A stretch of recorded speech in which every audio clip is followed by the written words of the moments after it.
तो जैसा कि आप सबको पता ही होगा कि वेनेजुएला की प्रेसिडेंट को यूएस ने किडनैप कर लिया है। और बहुत सारे लोगों को लगता है कि इस किडनैप के पीछे की वजह तेल है। हाँ भाई, तेल ही है, लेकिन सिर्फ तेल नहीं, उसके साथ कुछ और भी चीजें हैं। बाद में बताता हूँ। और जो लोग सोच रहे हैं कि इस किडनैपिंग की घटना से हम इंडियंस को क्या लेना देना है, तो भाई लेना देना है, बहुत कुछ लेना देना है। लास्ट तक सुनते रहो, सब कुछ क्लियर कर देता हूँ। जिसका किडनैप हुआ है वो एक देश का सिटिंग प्रेसिडेंट है। उसको उठाने के लिए अमेरिका ने बहुत ही तगड़ा प्लान बनाया। हो सकता है कई महीनों से या फिर कई सालों से वो प्लान बना रहा था। तो इस प्लान को अंजाम दिया अमेरिका का डेल्टा फोर्स ने, जो इस काम के लिए ही जाने जाते हैं। इस फोर्स का काम ही है नामुमकिन मिशन को मुमकिन कर दिखाना।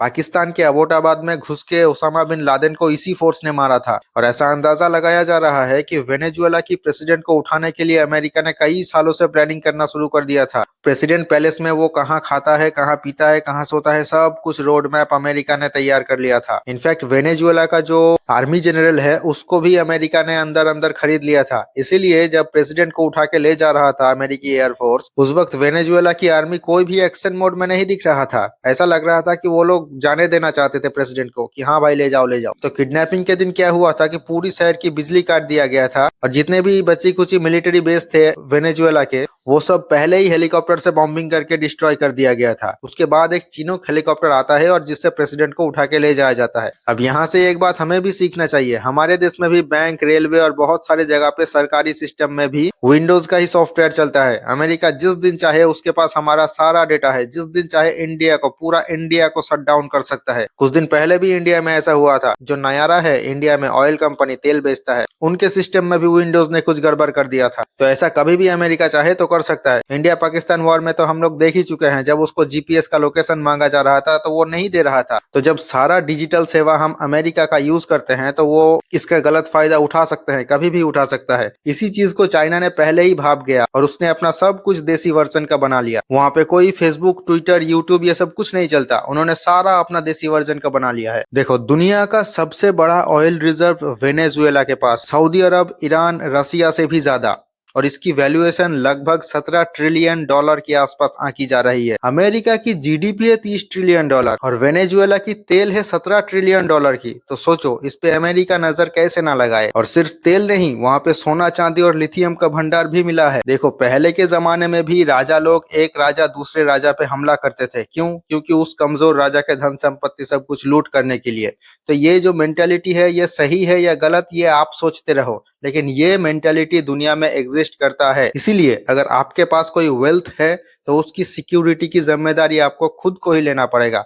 अब वेनेजुएला की सिक्योरिटी पता नहीं कैसा था, लेकिन उसकी अगर टसल चल रहा था अमेरिका के साथ इतने दिनों से, तो उसको कम से कम परमाणु बम तो बना के रखना ही चाहिए था। लेकिन नहीं, उसने ये सब कुछ भी नहीं किया। शायद वेनेजुएला ने अपने सिक्योरिटी के ऊपर भी ज्यादा ध्यान नहीं दिया, तभी तो उसका आर्मी जनरल इतना आसानी से बिक गया। और जब प्रेसिडेंट को किडनैप करके ले जाया जा रहा था, तब वेनेजुएला की आर्मी बिल्कुल देख रहे थे कि हाँ, हमारे प्रेसिडेंट को ले जा रहे हैं, चलो ले जाओ ले जाओ। ऐसा ही आज यूरोप का भी हाल है। यूरोप को भी अमेरिका ने सपना दिखा के रखा था कि भाई अपने सिक्योरिटी पे एक पैसा भी खर्चा मत करो, अपने लाइफस्टाइल पे खर्चा करो, तुम्हारा सिक्योरिटी तो हम देख लेंगे। आज जब ग्रीनलैंड को कब्जा करने की बात कर रहा है ट्रम्प, तो सारे यूरोपियन कंट्री आके ट्रम्प को बोल रहे हैं कि नहीं नहीं, ये तो गलत है गलत है, हम इस बात की कड़ी निंदा करते हैं। अरे भाई, निंदा करके तुम क्या उखाड़ लोगे यूएस का? जिसकी लाठी उसकी भैंस। देखो, दुनिया में कितने सारे संविधान बने हैं, कितने कानून बने हैं, लेकिन at the end of the day बात उसी की मानी जाएगी जिसके पास ताकत है। आज यूनाइटेड नेशन को देख लो, वो तो अमेरिका का पैर चाटने वाला संस्था बन के रह गया है। यूनाइटेड नेशन बना किस लिए था? कि दूसरे वर्ल्ड वॉर के बाद दुनिया में कोई लड़ाई ना हो। लेकिन आज देखो, दुनिया का सबसे बड़ा डेमोक्रेसी का ढोल बजाने वाला अमेरिका जहां मन कर रहा है वहां सरकार गिरा दे रहे हैं और बोलते हैं कि हम डेमोक्रेसी की रखवाले हैं। और यूनाइटेड नेशन देखता रहता है, कुछ नहीं करता। वो खाली अपने कानून की दुहाई देता है, क्योंकि वो कुछ कर भी तो नहीं सकता। उसके पास ताकत क्या है? इंसान ने जितने भी नियम बनाए हैं ना, वो सब गरीबों के लिए हैं, अमीरों के लिए कुछ भी नियम नहीं है। और इसीलिए नेचर ने पहले से ही एक रूल बना के रखा था कि जिसकी लाठी उसकी भैंस, जिसके पास ताकत है वही जीतेगा। चार्ल्स डार्विन ने भी तो यही कहा था कि जो लड़ पाएगा वो नेचर में टिका रहेगा, जो लड़ नहीं पाएगा उसकी कहानी खत्म। जियोपॉलिटिक्स में भी ऐसा ही हो रहा है और इसी का नमूना है यूरोप के सारे पढ़े लिखे एडुकेटेड देश और यूनाइटेड नेशन, जो अमेरिका के सामने सिर्फ भीख मांग सकता है लेकिन अमेरिका को उंगली नहीं दिखा सकता। इसी के ऑपोजिट कुछ और चीजें आपको दिमाग में रखनी चाहिए। साउथ कोरिया को देख लो, उसके पास खाने पीने को कुछ नहीं है लेकिन परमाणु बॉम्ब बना के बैठा है, इसीलिए अमेरिका उससे डरता है। जापान को देखो, टेक्नोलॉजी में इतना एडवांसमेंट कर लिया लेकिन हथियार नहीं बनाया, अपना मिलिट्री नहीं बनाया, अपने डिफेंस पे 1 रुपए भी खर्चा नहीं किया।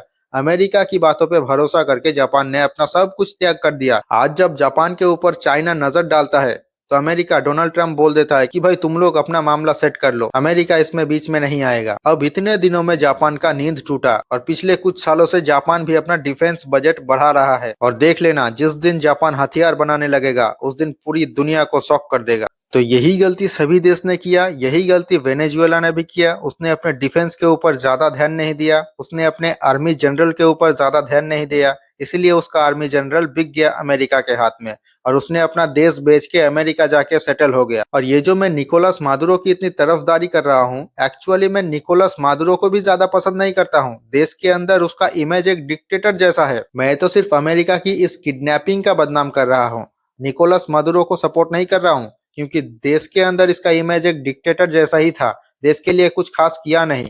भाई तुम्हारे देश के अंदर अगर इतना तेल है तो उसके लिए कुछ करो, देश की जीडीपी को बढ़ाओ, तो उसके लिए कुछ करना चाहिए था। तुम्हारे देश के जीडीपी भी बढ़ता, तुम्हारे देश की सिक्योरिटी भी मजबूत होता।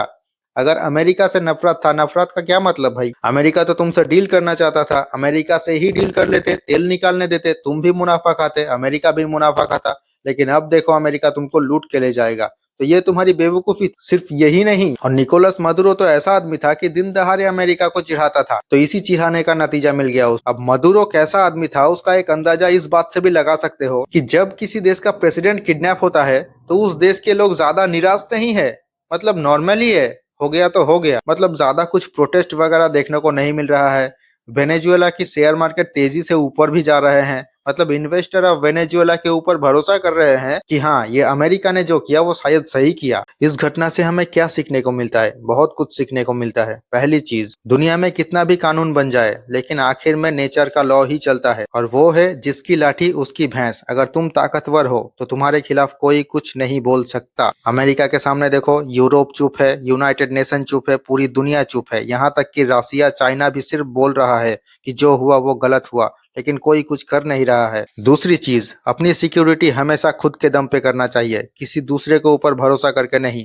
अभी देखो यूरोप का नींद टूटा, जापान का नींद टूटा, उन्होंने अपनी सिक्योरिटी अमेरिका के हाथ छोड़ के बैठा हुआ था। अब अमेरिका ने मुंह मोड़ लिया तो ये लोग रोने धोने लगे। तीसरी चीज, टेक्नोलॉजी के लिए हमेशा आत्मनिर्भर बनना ही बेस्ट होता है। चाइना को देखो, सारे अमेरिकन सोशल मीडिया ऐप को उन्होंने बंद कर दिया और उन सभी की देसी वर्जन अपने देश में बना लिया, लेकिन इंडिया इस मामले में कुछ भी नहीं है। अब हमारे देश की बहुत सारी इंफॉर्मेशन अमेरिका के हाथ में है। जब इंडिया पाकिस्तान वॉर हुआ था तब उसने जीपीएस देने से मना कर दिया। कुछ दिन पहले माइक्रोसॉफ्ट ने नायरा एनर्जी के साथ एक खेल कर दिया था, वो तो यूट्यूब में सर्च करके देखो, पता चल जाएगा कि क्या हुआ। आज मान लो इंडिया में कुछ ऐसा अटैक करना है तो सबसे पहले क्या करेगा माइक्रोसॉफ्ट, गूगल, फेसबुक, ये इंडिया के जितने भी कम्युनिकेशन है उस सब को ब्रेक कर देगा।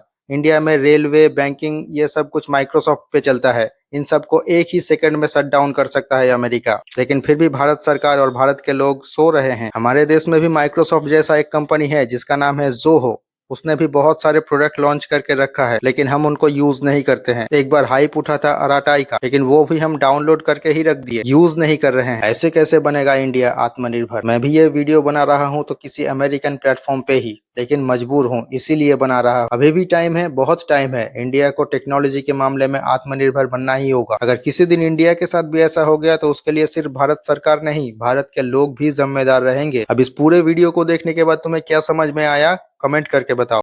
और हाँ, सिर्फ तुम्हारे समझने से काम नहीं चलेगा, देश की 140 करोड़ जनता को ये बात समझनी होगी।